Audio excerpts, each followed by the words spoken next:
আসসালামু আলাইকুম। আজকে দেখাবো আমাদের বাড়িতে আমার ছোট ভাই সৌদি আরব প্রবাসী, সে একটি ঘর করছে। যে ঘরটি করতে তার 50 লক্ষ টাকা খরচ হয়েছে। তো আসুন আমার সাথে যে আমি আজকে আপনাদেরকে ঘরটি দেখাই। এই ঘরের মধ্যে কি কি কাজ করছে, যে কারণে একটা ঘর করতে 50 লক্ষ টাকা খরচ হয়েছে। তো আমরা চার ভাইয়ের মধ্যে সবার ছোট সে এবং সৌদি আরব প্রবাসী। তো আল্লাহ দিলে বয়স কম, তার একটা স্বপ্ন ছিল ঘর করবো, এই স্বপ্নটুকু পূরণ হয়েছে।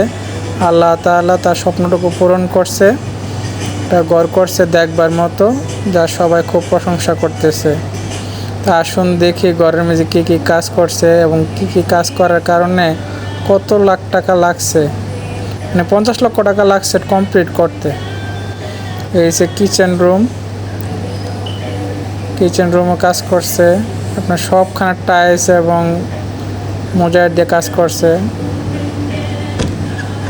এই ঘরের মধ্যে মোট রুম হচ্ছে 3টা এবং হল রুম একটা, কিচেন রুম একটা, 2টা টয়লেট এবং সামনে দিয়ে 2টা ব্যালকনি। ঘরের মধ্যে অনেক কাজ করছে, ইকুয়ারিয়ামে কাজও করছে। আপনারা দেখেন উপরে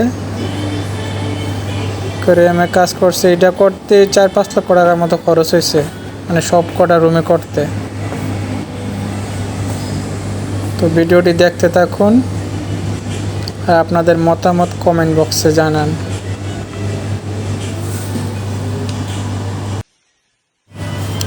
আর এই ঘরের প্রত্যেকটা রুমে দামি দামি ফার্নিচার উঠাইছে। ফার্নিচারে আপনার প্রায় 6-7 লক্ষ টাকা লাগছে।